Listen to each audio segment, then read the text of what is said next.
अस्सलाम वालेकुम। कुछ दिन पहले पाकिस्तान की सिलेक्शन कमेटी ने, जिसमें आकिब जावेद बैठे थे और उनके साथ मिसबाह उल हक थे, असद शफीक थे,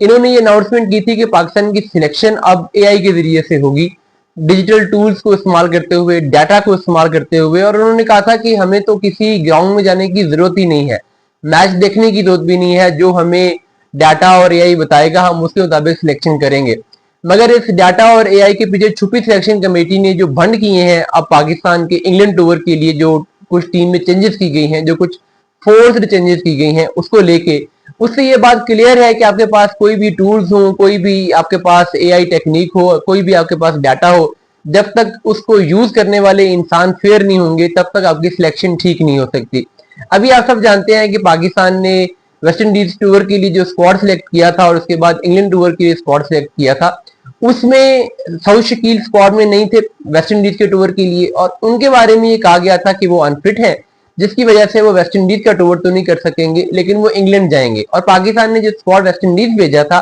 उसमें अब्दुल्ला फजल थे और अवैस जफर थे, और ओपनिंग पे इमामुल हक थे, शान मसूद थे, और साथ में अजान अवैस थे। फिर पाकिस्तान ने जब वेस्ट इंडीज पाकिस्तान की टीम गई और वहां पे आपने देखा कि पाकिस्तान ने प्रैक्टिस मैच खेला, उस प्रैक्टिस मैच के बाद अब्दुल्ला फजल की इंजरी की रिपोर्ट आई। हालांकि अब्दुल्ला फजल पाकिस्तान की प्लेइंग 11 का पार्ट थे और जो पहले न्यूज आई थी उसमें अब्दुल्ला फजल ने खेलना था, लेकिन बाद में जब उनकी इंजरी की खबर आई और ये खबर आई कि वो तो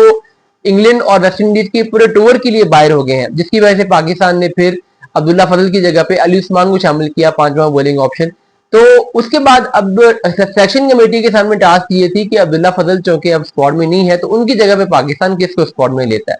अब्दुल्ला फजल जो कि जाते खुद एक ओपनिंग बैट्समैन थे, उनकी जगह पे पाकिस्तान उनको मिडिल ऑर्डर में सिर्फ इसीलिए लेके आ रहा था कि पाकिस्तान के पास ओपनिंग पे ऑलरेडी प्लेयर मौजूद थे, यानी इमाम थे, इसके अलावा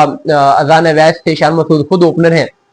तो पाकिस्तान को ये फील हुआ कि अब्दुल्ला फजल जैसे प्लेयर को अगर हमने खिलाना है तो हमारे लिए बेहतर है कि हम उसको मिडिल ऑर्डर में ट्राई कर लें। अब जब पाकिस्तान ने उसकी रिप्लेसमेंट भेजी तो चाहिए तो ये था कि पाकिस्तान उसकी रिप्लेसमेंट के तौर पे एक ऐसे प्लेयर को भेजा जो कि मिडिल ऑर्डर का प्लेयर होता, क्योंकि पाकिस्तान को आगे जाके मिडिल ऑर्डर में ही जरूरत है।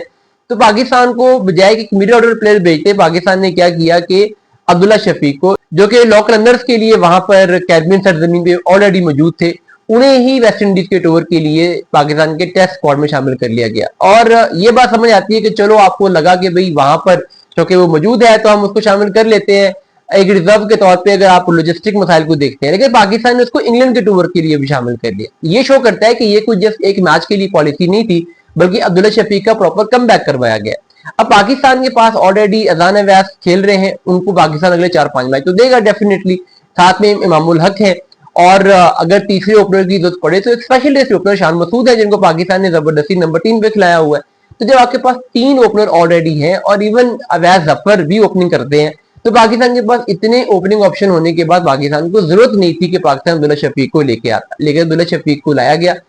फेवरेट बॉय है। और उसके साथ वो सऊद शकील जो कि पाकिस्तान टेस्ट टीम से वेस्ट इंडीज में सिलेक्ट नहीं हो सके थे क्योंकि वो अनफिट थे,